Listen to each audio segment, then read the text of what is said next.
இன்று செப்டம்பர் 25ஆம் தேதி புதன்கிழமை காலை 8 மணி வானிலை அறிக்கை. தினம்தோறும் நம்முடைய வானிலை செய்தியை கேட்கணுன்னா நம்ம சேனலை சப்ஸ்கிரைப் பண்ணி வச்சுக்கோங்க.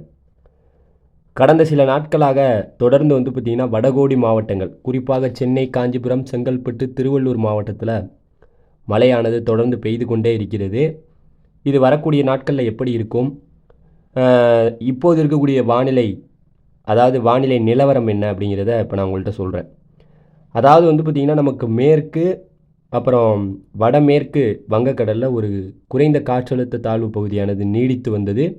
இந்த குறைந்த காற்றழுத்த தாழ்வு பகுதி தொடர்ந்து வடக்கு தென்மேற்கு நோக்கி நகர்ந்து இப்போது பார்த்திங்கன்னா, அதாவது உங்களுக்கு நம்மளுடைய வெஸ்ட் பெங்கால், ஒடிசா இந்த கடற்கரையை நோக்கி நகர்ந்து வருகிறது. இது பெரிய சுழற்சி கிடையாது, ஒரு லேசான சுழற்சி. இதன் காரணமாக பார்த்திங்கன்னா நம்மளுடைய விசாகப்பட்டினத்துலேருந்து நெல்லூர் வரைக்கும் பார்த்திங்கன்னா இப்போது தொடர் மழையானது பெய்து கொண்டிருக்கிறது. நெல்லூர் வரைக்கும் அந்த மழை அதனுடைய தாக்கம் இருக்குது. ஆனால் சென்னையில் நேற்று இரவெல்லாம் நல்ல மழை. இந்த மழை மீண்டும் சென்னையில் எப்போ வரும் அப்படின்னு கேட்டிங்கன்னா, வரக்கூடிய செப்டம்பர் 27, 28 தேதிகளில் மறுபடியும் சென்னையில் ஒரு நல்ல மழையை எதிர்பார்க்கலாம். மற்ற இதர மாவட்டங்கள்லாம் எப்படி இருக்குன்னு கேட்டிங்கன்னா, மாத இறுதியில், அதாவது வரக்கூடிய மாத இறுதினா செப்டம்பர், அதாவது 28, 29, 30 தேதிகளில் ஒரு நல்ல மழைக்கு வாய்ப்பு இருக்குது.